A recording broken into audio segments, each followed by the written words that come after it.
Il faut absolument épouser une femme belle. Elle doit avoir un corps sexy. Sinon, on ira en enfer après la mort. C'était le seul conseil que le père a donné à Al. Et puis il est décédé. Quand Al est devenu adulte, il a toujours gardé ce mot à l'esprit. Il traînait dans les bars tous les jours, en quête d'une jolie petite amie. Malheureusement, parce qu'il était assez ordinaire en apparence, il était toujours célibataire jusqu'à présent. Jenny, la voisine, était la cible de Al pour le moment. Al voulait l'inviter à prendre un verre, puis aller au cinéma. Mais Jenny l'a refusé. Il ne comprenait pas pourquoi certains garçons, bien qu'ils soient si ordinaires, pouvaient être si arrogants aveuglément. Al lui a dit, puisque nous sommes voisins, nous finirons par tomber amoureux avec le temps. Mais Jenny lui a demandé de déménager le plus vite possible. Si Al ne déménageait pas, elle le ferait elle-même. Al a été refusée à nouveau. Et pire encore, son supérieur lui a annoncé que l'occasion de promotion qui devait lui appartenir avait été donnée à un nouvel employé, parce que celui-ci était le beau-frère du patron. Al n'a pas su quoi répondre. Il était très frustré. Il voulait descendre pour prendre l'air. Et il a rencontré par hasard un célèbre hypnotiseur. Il venait juste de vouloir échanger quelques mots avec lui. Qu'il y a eu un accident dans l'ascenseur. Plusieurs heures plus tard, ils ont bavardé gaiement dans l'ascenseur, tout décoiffé. Il a appris que la raison pour laquelle Al n'arrivait pas à trouver une petite amie était qu'il avait toujours l'air de vouloir des choses impossibles. Donc, l'hypnotiseur a décidé de lui venir en aide.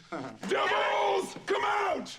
Quand elle est sortie du bâtiment, il était toujours très perplexe. Il a tendu la main pour arrêter un taxi, et il a touché la main d'une belle femme. Elle a regardé et a pensé, oh, c'est une belle femme. Il a gentiment laissé le taxi à la femme. La femme, apprenant qu'il allait dans la même direction qu'elle, l'a donc invité à prendre le taxi avec elle. Sur le chemin, elle regardait le profil de la femme, et il avait presque l'eau à la bouche. Pour réduire l'embarras, elle l'a complimenté en disant qu'elle était très belle, et avait un superbe corps. Il lui a demandé si elle était mannequin. La femme a été très amusée et a éclaté de rire. Il n'a pas remarqué que le chauffeur, un vieux monsieur assis à l'avant, a jeté un regard incrédule en arrière. Quand ils se sont séparés, ils étaient tous deux très tristes à cause de la séparation. Il a couru après elle pour demander ses coordonnées. La femme les lui a données très volontiers. Après ça, elle était devenue très populaire auprès des femmes. Dès qu'il est entré dans un bar, il a été attiré par une autre belle femme. Les deux sont allés sur la piste de danse et ont eu une interaction passionnée. Non seulement ça, de plus en plus de belles femmes sont venues se rassembler autour de lui. Il pensait que sa chance en amour était enfin arrivée. Mais quand son ami est revenu, il a vu une scène étrange.